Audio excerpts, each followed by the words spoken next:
بالة والعرضان ترج وبيشة وقومي تيم اللات والاسم خثعم.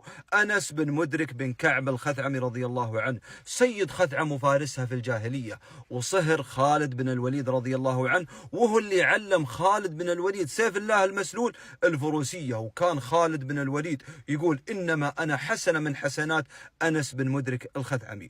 وتزوج خالد بن الوليد بنته الكبرى أسماء، وأنجب منها 3 أبناء، من ضمنهم المهاجر اللي كان يقاتل مع علي بن أبي طالب رضي الله عنه، واللي اشترك معه في موقعة صفين، وقتل هو وجده أنس بن مدرك في تلك الوقعة. وقتل أنس بن مدرك الخثعمي شيطان من شياطين الجاهلية، وأحد فتاكين العرب، وأحد صعاليكها اللي هو السليك بن سلكة، اللي كان يهابه فارس العرب عمرو بن معدي يكرب ويقول لو سرت بضعين على مياه معد كلها ما خفت أن أغلب عليها ما لم يلقني حراها أو عبدها. يقصد بالحران اللي هو عتيبة بن الحارث التميمي وعامر بن الطفيل، ويقصد بالعبدان اللي هو عنتر بن شداد والسليك بن سلكة. فكان هذا اللي هابه عمرو بن معدي يكرب اقتله أنس بن مدرك الخثعمي، وكان يفتخر في قصيدة، ومن ضمن القصيدة بيت يقول فيها إني وقتلي سليكا ثم أعقله كالثور يضرب لما عافت البقر. ومن أخبار أنس بن مدرك في الجاهلية إن كان في ثمالي مجاور لعبد الله بن الصمة من بني جشم من هوازن. فهلك عبد الله في يوم قال له يوم اللواء، يوم مشهور، فانتقل جوار الثمالي من عبد الله إلى دريد بن الصمة فارس هوازن.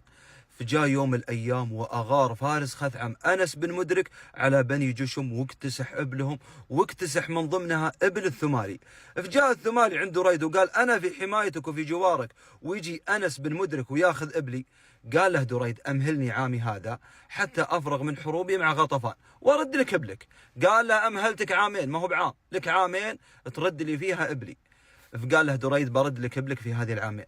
فراحت الأيام والشهور وراحت السنتين ولا رد دريد بن الصمة إبل الثمالي. فخرج دريد بن الصمة في يوم من الأيام يقضي حاجته، فسمع الثمالي يقصد له قصيدة يهجو فيها دريد بن الصمة ويقول فيها كساك دريد الدهر ثوب خزاية وجدعك الحامي حقيقته أنس دع الخيل والسمر الطوال لخثعمي فما أنت والرمح الطويل وما الفرس وما أنت والغزو المتابع للعدا وهمك سوق العود والدلو والمرس فلو كان عبد الله حيا لردها وما أصبحت إبلي بنجران تحتبس وكنت وعبد الله حي وما أرى أبالي من الأعداء من قام أو جلس فأصبحت مهضوما حزينا لفقده وهل من نكير بعد حولين تلتمس. بعد ما سمعت يا دريد قصيدة الثمالي استشاط غضب وضاق، وجمع ربعه بني جشم واستشارهم، قال يا ربعي اعطوني الراي، الثمالي هذا انجلس كذا بيفضحني عند العرب وبيقوم يهجيني عندهم. فقالوا له مالك الا تراسل يزيد بن عبد المدام بن الديان سيد مذحج وتقوله يرد ابن الثمالي جارك. فقاله ما راح اراسله ولا اقدم عليه الا لين ارسل له قصيدة امدحهم فيها واشوف موضعي منهم. فأرسل لهم قصيدة دريد بن الصمة وقال فيها بني الديان ردوا مال جاري وأسرى في كبورهم الثقال وردوا السبي إن شئتم بمن وإن شئتم مفاداة بمالي فأنتم أهل عائدة وفضل وأيد في مواهبكم طوال متى ما تمنعوا شيئا فليست حبائل أخذه غير السؤال وحربكم بني الديان حرب يغص المرء منها بالزلال. وصلت القصيدة إلى يزيد بن عبد المدام بن الديان الحارثي وأعجب بالقصيدة وقال وجب علينا حق الرجل. فراسل دريد بن الصمة وقال له أن ائتي إلينا يعني تعال. فراح له دريد بن الصمة ويوم وصل عند يزيد بن عبد المدان أكرمه يزيد غاية الإكرام وأقام عنده دريد بن الصمة أيام. في أثناء إقامة دريد بن الصمة سأل يزيد بن عبد المدان وقال يا أبا النضر إني رأيت فيكم خصالا لم أرها في أحد من حولكم. قال له يزيد وش رأيت وش شفت؟ قال إني شفت أنا أبنيتكم متفرقة وشفت أنا صبيانكم يتضاغون من غير جوع وشفت نتاج خيلكم قليل وشفت أنا إبلكم تجي في العتمة يعني تجي في الليل. وش سبب ذلك؟ قال له يزيد بن عبد المدان أما نتاج خيلنا قليل فيكفينا نتاج خيل هوازن يعني إن خيلنا قليل وإذا غزينا هوازن سبينا منهم وخذنا منهم الخيل اللي تكفينا. وأما صبياننا أنهم يتضاغون من الجوع وعندنا الخيل فإن نبدأ نكرم خيلنا قبل نكرم أبنائنا. وأما أبنيتنا ليش متفرقة؟